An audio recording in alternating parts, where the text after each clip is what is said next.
Hello दोस्तों, आप सबका बहुत बहुत स्वागत है, अभिनंदन है रेलवे एनटीपीसी परीक्षा 2025 के लिए। साथीगण, आज मॉक टेस्ट नंबर 3 है। और दोस्तों, मैं उम्मीद करता हूँ 1 से लेकर 2 मॉक टेस्ट आप जरूर देख चुके होंगे। तो साथीगण, आइए 2021 के जिस तरीके से दोस्तों जीके जीएस का क्वेश्चन पूछा गया था, इस क्लास के माध्यम से दोस्तों चर्चा करते हैं। तो टाइम को वेस्ट ना करते हुए दोस्तों पहला क्वेश्चन देखते हैं कि संविधान में अन्य देशों से उधार लेने की विशेषताओं की आलोचना किए जाने पर किसने कहा था संविधान के मौलिक विचारों के संदर्भ में किसी को भी कोई विशेष अधिकार नहीं है। दोस्तों, ये क्वेश्चन बेसिकली आपके एनटीपीसी 2021 में क्वेश्चन पूछा गया था। अगर दोस्तों मैं इस क्वेश्चन की आंसर की बात करूं तो डॉक्टर भीमराव अंबेडकर ने ही कहा था कि संविधान के मौलिक विचारों के संदर्भ में किसी को भी कोई विशेष अधिकार नहीं है। अगर दोस्तों मैं कुछ इंपॉर्टेंट अगर डॉक्टर भीमराव अंबेडकर से बात करूं तो साथीगण सबसे पहले आपको याद रखना कि 14 अप्रैल 1891 में इनका जन्मदिन है। और हमेशा दोस्तों आपके एग्जाम में इनके जन्मदिन से क्वेश्चन पूछा जाता है। अगर मैं बात करूं डॉक्टर भीमराव अंबेडकर से संबंधित आर्टिकल 32 आपको याद रखना है, जो दोस्तों कई बार आपके एग्जाम में संविधान की आत्मा बेसिकली किसने कहा था, तो डॉक्टर भीमराव अंबेडकर ने कहा था। इस पॉइंट को भी याद रखिएगा। और दोस्तों बेसिकली डॉक्टर भीमराव अंबेडकर को संविधान की निर्माता भी माना जाता है। अगर दोस्तों मैं सरदार वल्लभ भाई पटेल की बात करूं दोस्तों, तो दोस्तों इन्हें लौह पुरुष के नाम से जाना जाता है, आपको बेसिकली ध्यान रखना दोस्तों। और सरदार वल्लभ भाई पटेल दोस्तों बेसिकली बारदोली सत्याग्रह का नेतृत्व किया था। अगर मैं बात करूं दोस्तों कि बारदोली सत्याग्रह का नेतृत्व कब किया गया था, तो बेसिकली 1928 में किया गया था। और दोस्तों सरदार वल्लभ भाई पटेल को 1991 में भारत रत्न से भी नवाजा गया था। इस पॉइंट को भी याद रखिएगा। अगर मैं सी राजगोपालाचारी से बात करूं तो स्वतंत्र भारत के सेकंड गवर्नर जनरल और प्रथम भारतीय गवर्नर जनरल के रूप में सी राजगोपालाचारी जी को जाना जाता है, आपको दोस्तों याद रखना है। अगर साथीगण आपको क्वेश्चन और विथ एक्सप्लेनेशन अगर आपको दोस्तों अच्छा लगे तो दोस्तों मैं आप सबसे रिक्वेस्ट करता हूँ दोस्तों वीडियो को जरूर लाइक करना। अगर साथीगण मैं अगला क्वेश्चन की बात करूं कि उस बौद्ध ग्रंथ का नाम बताइए जिसमें भिक्षुओं के लिए नियम शामिल है। दोस्तों अगर मैं बात करूं इस क्वेश्चन का आंसर तो विनय पिटक है, जो बेसिकली बौद्ध ग्रंथ से संबंधित है। और इसी में दोस्तों भिक्षुओं के लिए नियम शामिल है। दोस्तों आपके एग्जाम में बौद्ध ग्रंथ से हमेशा क्वेश्चन पूछा जाता है, जिसमें से त्रिपिटक, विनय पिटक, सूत पिटक और अभिधम्म पिटक, ये चारों दोस्तों जितने भी पिटक वाला है ये सारे के सारे दोस्तों आपके बौद्ध धर्म से संबंधित है, बौद्ध ग्रंथ से संबंधित है, आपको याद रखना है। उसी तरह से दोस्तों आपके एग्जाम में जैन धर्म से संबंधित ग्रंथ पूछा जाता है, जो दोस्तों आगाम और समय सार, ये दो दोस्तों आपको ग्रंथ याद रखना है। आपके एग्जाम में समय सार और आगाम आपके जैन धर्म से बेसिकली संबंधित है। और त्रिपिटक, विनय पिटक, सूत पिटक और अभिधम्म पिटक बेसिकली बौद्ध धर्म से संबंधित है। साथीगण अगर आपको इस क्लास की पीडीएफ चाहिए तो जोश एग्जाम मैग्नेट टेलीग्राम चैनल में जाके जुड़िएगा दोस्तों, और वहाँ इस क्लास का पीडीएफ दोस्तों डाल दिया जाता है, वहाँ से आप जरूर ले लीजिएगा। अगर दोस्तों मैं अगला क्वेश्चन की बात करूँ कि रॉलेट एक्ट के तहत निम्नलिखित में से कौन सा उपाय किया गया था। अगर दोस्तों मैं इस क्वेश्चन की आंसर की बात करूं तो सबसे पहले बिना मुकदमा के कारावास, जो इस क्वेश्चन का आंसर आ जाएगा। अगर दोस्तों मैं बात करूं कि रॉलेट एक्ट अधिनियम बेसिकली कब आया था, तो 1919 में आया था, जो बेसिकली आपको याद रखना है। अगर मैं बात करूं रॉलेट एक्ट का अन्य नाम, तो दोस्तों इसका अन्य नाम जो अराजक और क्रांतिकारी अपराध, ये भी बेसिकली पॉइंट याद रखिएगा। अगर दोस्तों में रॉलेट एक्ट, इसमें ना वकील ना अपील ना दलील कानून था, जो दोस्तों बिना मुकदमा के कारावास किया जाता था और कुछ भी नहीं सुनता था, डायरेक्ट जेल में डाल दिया जाता था, जिसके कारण से आपके एग्जाम में रॉलेट एक्ट से बार बार क्वेश्चन पूछा जाता। आपको ध्यान देना दोस्तों। अगर दोस्तों मैं अगला क्वेश्चन की बात करूं कि निम्नलिखित में से कौन सा मुंशी प्रेमचंद्र जी के द्वारा लिखा गया पुस्तक है। अगर दोस्तों मैं बात करूं चिदम्बरा, कमायनी, सेवा सदन और यामा, बेसिकली इस क्वेश्चन की आंसर सेवा सदन, जो आपके मुंशी प्रेमचंद्र जी के द्वारा लिखा गया है।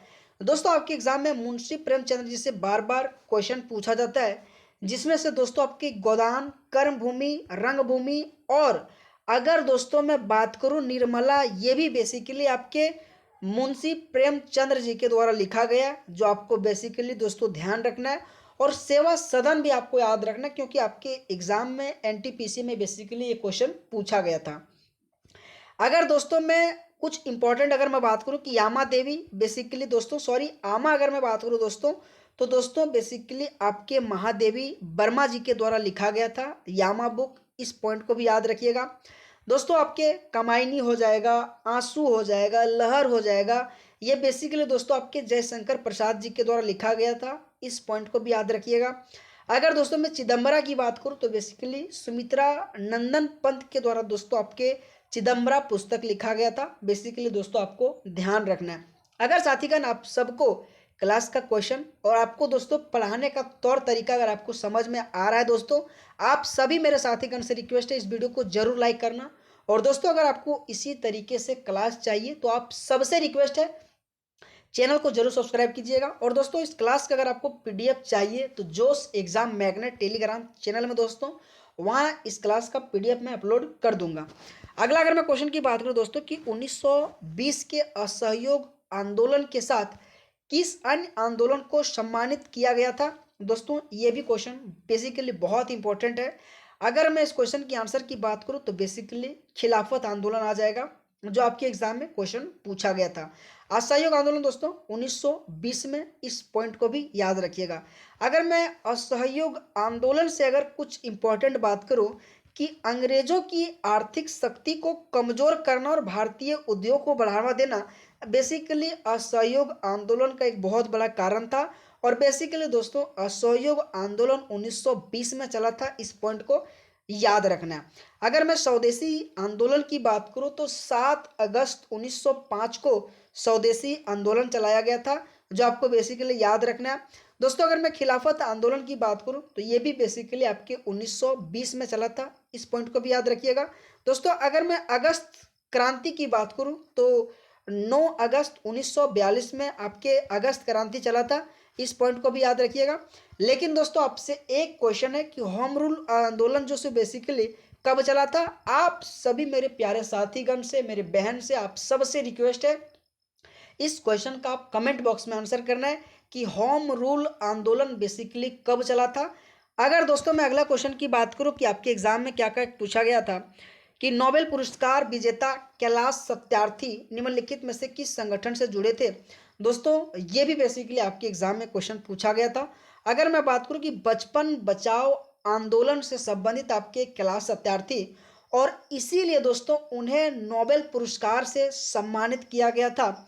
आपके एग्जाम में दोस्तों कैलाश सत्यार्थी से क्वेश्चन पूछा जाता है कि बेसिकली उसे नोबेल पुरस्कार से कब सम्मानित किया गया था।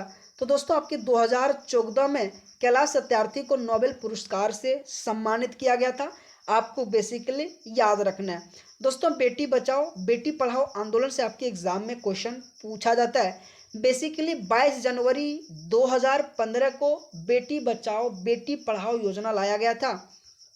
लेकिन दोस्तों इनसे इम्पोर्टेंट इसका कौन से मंत्रालय से क्वेश्चन पूछा जाता है कि बेटी बचाओ बेटी पढ़ाओ योजना किस मंत्रालय ने लॉन्च किया था। तो बाल विकास मंत्रालय के द्वारा दोस्तों लॉन्च किया गया था।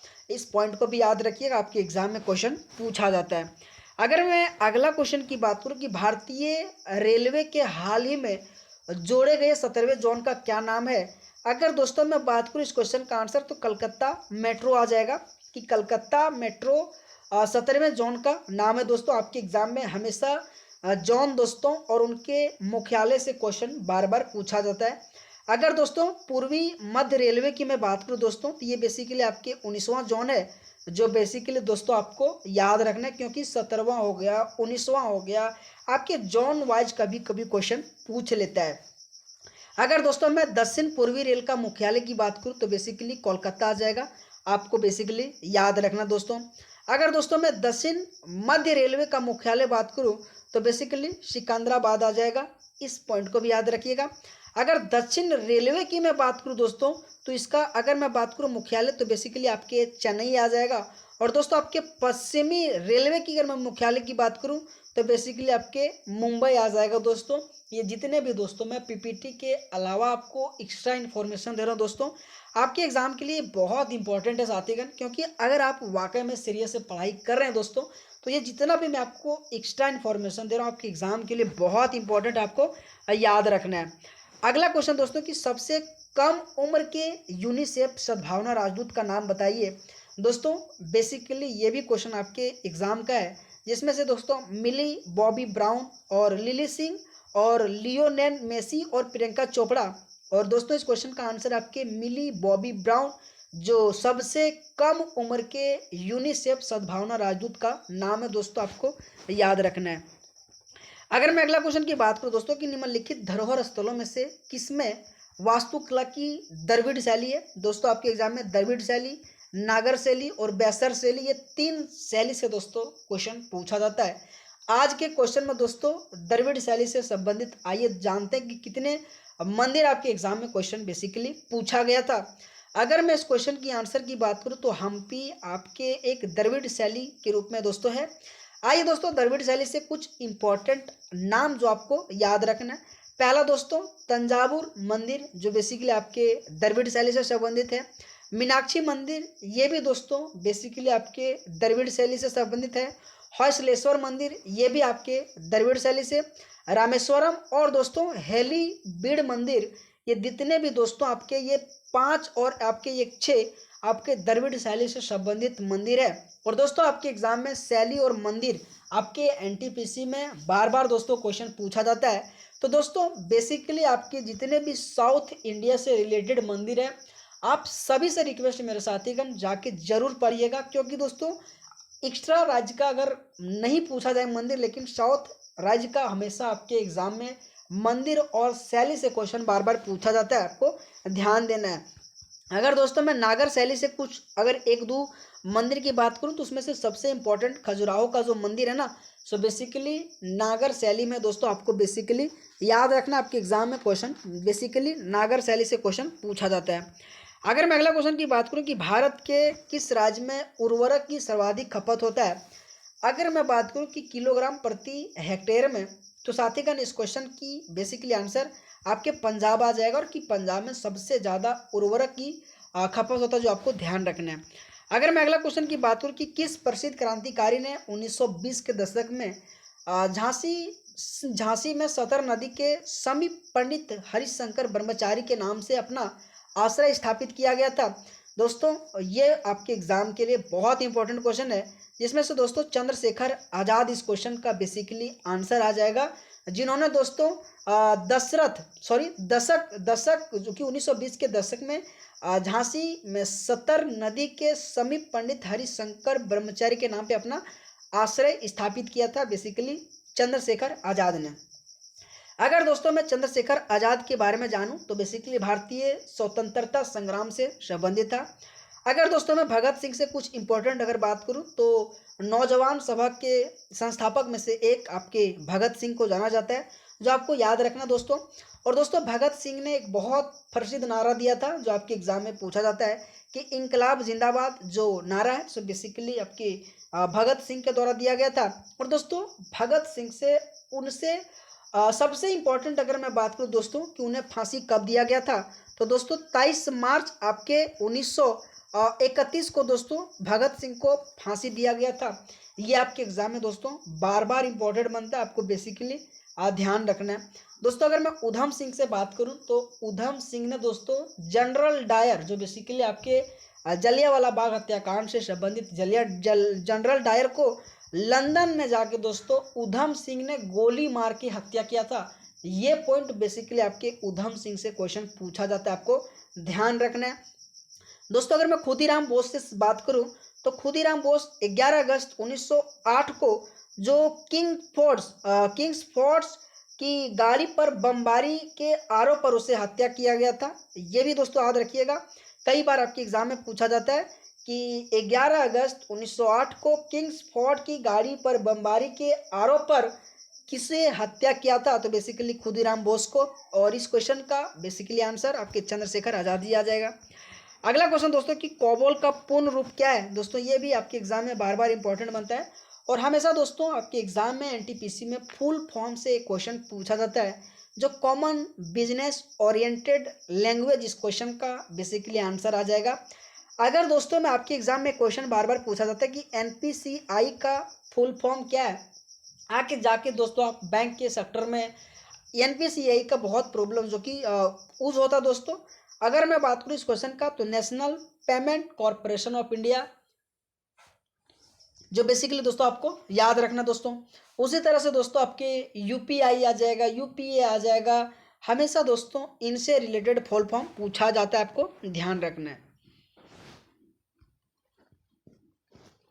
अगला क्वेश्चन दोस्तों कि भेल का पूर्ण रूप क्या है। ये भी दोस्तों आपके एग्जाम में बेसिकली पूछा गया था, जिसमें से भारत हैवी इलेक्ट्रिकल्स लिमिटेड इस क्वेश्चन का आंसर आ जाएगा, आपको ध्यान रखना है। अगर साथीगण में अगला क्वेश्चन की बात करूं कि निम्नलिखित में से किस राज्य में भारत में सबसे अधिक पवन ऊर्जा का उत्पादन होता है, तो दोस्तों इस क्वेश्चन का आंसर बेसिकली तमिलनाडु है, जहाँ सबसे ज़्यादा आपके पवन ऊर्जा का उत्पादन होता है। दोस्तों अगर आपको कोई भी ऐसा क्वेश्चन नहीं आता है तो दोस्तों आप सबसे रिक्वेस्ट है, इस क्लास का पीडीएफ आपके जोश एग्जाम मैग्नेट टेलीग्राम चैनल में दोस्तों अपलोड कर दिया जाता है। वहाँ से दोस्तों इस क्लास का पीडीएफ लेके एक बार दोस्तों आप जरूर रिवीजन करना, क्योंकि दोस्तों बहुत इंपॉर्टेंट ये क्लास होने वाला आपके एग्जाम के लिए, अगर दोस्तों आप सीरियस पढ़ाई कर रहे हैं तो। और दोस्तों कोई भी अगर कमी आपको लगे तो दोस्तों आप ज़रूर बताइएगा, मैं आपके लिए ज़रूर सुधारूंगा दोस्तों। अगला क्वेश्चन, जिस क्षेत्र में किसानों केवल सब्जियों के विशेषज्ञ होते हैं, इस प्रकार की खेती को क्या कहा जाता है, तो दोस्तों इस क्वेश्चन का ट्रैक खेती कहा जाता है। जहाँ केवल सब्जियां ही उगाया जाता है तो वहाँ बेसिकली ट्रैक खेती कहा जाता है, आपको बेसिकली ध्यान रखना है। अगर मैं अगला क्वेश्चन की बात करूं दोस्तों कि विश्व के सबसे लंबी रेलवे लाइन बेसिकली कौन सा है, जिसमें से संघ प्रशांत रेलवे, ऑस्ट्रेलियाई पार महाद्वीप रेलवे, ट्रांस कनाडाई रेलवे और ट्रांस साइबेरियन रेलवे। और इस क्वेश्चन का बेसिकली आंसर आपके क्वेश्चन नंबर 16 का ऑप्शन नंबर 4 आ जाएगा कि विश्व का सबसे लंबी रेलवे लाइन जो ट्रांस साइबेरियन रेलवे आ जाएगा। और दोस्तों अगर मैं बात करूं कि ट्रांस साइबेरिया रेलवे की लेंथ की बात करूं तो 9289 आ जाएगा, जो आपके एग्जाम में कभी कभी 88 भी देखने को मिलता है। तो आपको ध्यान रखना कि ट्रांस साइबेरियन रेलवे की लंबाई 9289 आ जाएगा, कभी कभी आपके 9288 भी देखा जाता है दोस्तों। अगर मैं अगला क्वेश्चन की बात करूं कि महात्मा गांधी के राजनीतिक में किसे अपना गुरु मानते थे, तो दोस्तों आप सबको ये पता होगा कि गोपाल कृष्ण गोखले बेसिकली महात्मा गांधी के गुरु माने जाते हैं। अगर दोस्तों मैं कुछ महात्मा गांधी से रिलेटेड अगर मैं आंदोलन की बात करूं तो दोस्तों 1917 में चंपारण आंदोलन, जो आपको बेसिकली दोस्तों याद रखिएगा। 1918 में दोस्तों आपके खेड़ा आंदोलन, और दोस्तों 1918 में ही साथ में आपके अहमदाबाद आंदोलन भी हुआ था, ये भी दोस्तों आपको बेसिकली याद रखना है। अगर मैं 1920 की बात करूं तो बेसिकली असहयोग आंदोलन, जो आपको याद रखना है। और 1900 अगर मैं 30 की बात करूं दोस्तों तो सविनय अवज्ञा आंदोलन, बेसिकली आपके महात्मा गांधी जी से रिलेटेड आपके आंदोलन आपके एनटीपीसी में बार बार दोस्तों पूछा जाता था, आपको बेसिकली याद रखना दोस्तों। अगर मैं अगला क्वेश्चन की बात करूं कि भारत के पहले सफल परमाणु परीक्षण का कूट नाम क्या है, अगर साथीगण मैं इस क्वेश्चन की आंसर की बात करूं तो स्माइलिंग बुद्धा जाएगा। अगर दोस्तों मैं बात करूं कि स्माइलिंग बुद्धा बेसिकली 18 मई जो आपके 1974 में आपके जो लॉन्च किया गया था, जो बेसिकली पोखरन राजस्थान से, आपको बेसिकली ध्यान रखना दोस्तों, हमेशा क्वेश्चन पूछा जाता है कि स्माइलिंग बुद्धा को कहाँ से लॉन्च किया गया था, तो पोखरन राजस्थान से 18 मई 1974 को, जो आपको बेसिकली याद रखना है दोस्तों। अगर मैं बात करूं ऑपरेशन विजय, जो भारत और पाकिस्तान के बीच 1999 में जो कि चला था, ये भी दोस्तों पॉइंट याद रखिएगा।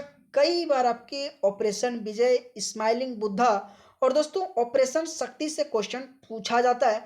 अगर मैं ऑपरेशन शक्ति की बात करूं दोस्तों तो बेसिकली मई 1998 में ऑपरेशन शक्ति को लागू किया गया था, जिसमें से पहला स्माइलिंग बुद्धा और दूसरा आपके ऑपरेशन शक्ति, ये दोनों दोस्तों आपके पोखरण में किया गया था, जो बेसिकली आपको ध्यान रखना दोस्तों। अगर मैं अगला क्वेश्चन की बात करूं कि कंप्यूटर के जनक बेसिकली किसे माना जाता है, जो दोस्तों आपके ऑप्शन दिया गया है 4, लेकिन इस क्वेश्चन का आंसर बेसिकली आपके ऑप्शन नंबर 1 जो चार्ल्स बेबेज कंप्यूटर के जनक माना जाता है, जो आपके एग्जाम में कंप्यूटर से रिलेटेड दोस्तों 1 से 2 क्वेश्चन आपके एग्जाम में पूछा जाता है। अगला क्वेश्चन कि असम में सबसे पहले तेल का कुआं कहाँ खोजा गया था। दोस्तों इस क्वेश्चन का आंसर डिगबोई आ जाएगा। और दोस्तों मैं डिगबोई से इसलिए क्वेश्चन लाया क्योंकि दोस्तों अभी आपके आरपीएफ कांस्टेबल का एग्जाम जो कि चल रहा है मार्च में दोस्तों, आप जाके देखिएगा दोस्तों इसी एग्जाम में 2 से 3 क्वेश्चन आपके असम के डिगबोई से क्वेश्चन पूछ लिया। मतलब दोस्तों चाहे एसएससी हो चाहे रेलवे हो, हमेशा दोस्तों आपके असम से डिगबोई से क्वेश्चन बार बार पूछा जाता है, आपको बेसिकली ध्यान रखना दोस्तों। तो दोस्तों आप सबको क्लास कैसा लगा, और दोस्तों अगर आप सबको क्लास अच्छा लगा होगा तो आप सबसे रिक्वेस्ट है दोस्तों आप वीडियो को लाइक ज़रूर करना। और अगर आपको दोस्तों इसी तरीके से क्लास चाहिए तो चैनल को आप जरूर सब्सक्राइब कीजिए। और दोस्तों इस क्लास की अगर आपको पीडीएफ चाहिए तो साथ ही का जोश एग्जाम मैग्नेट टेलीग्राम चैनल में दोस्तों जाके जुड़िए, और वहाँ दोस्तों इस क्लास का पीडीएफ जो कि डाल दिया जाता है दोस्तों, वहाँ से एक बार जाके आप लेके और दोस्तों एटलीस्ट रिवीजन कर लेना दोस्तों। कोई भी ऐसा क्वेश्चन अगर नहीं आता है दोस्तों एक बार जरूर रिवीजन करना। तो दोस्तों आप सबका पुनः एक बार बहुत बहुत स्वागत है, अभिनंदन है, धन्यवाद दोस्तों आप सबका, थैंक यू सो मच।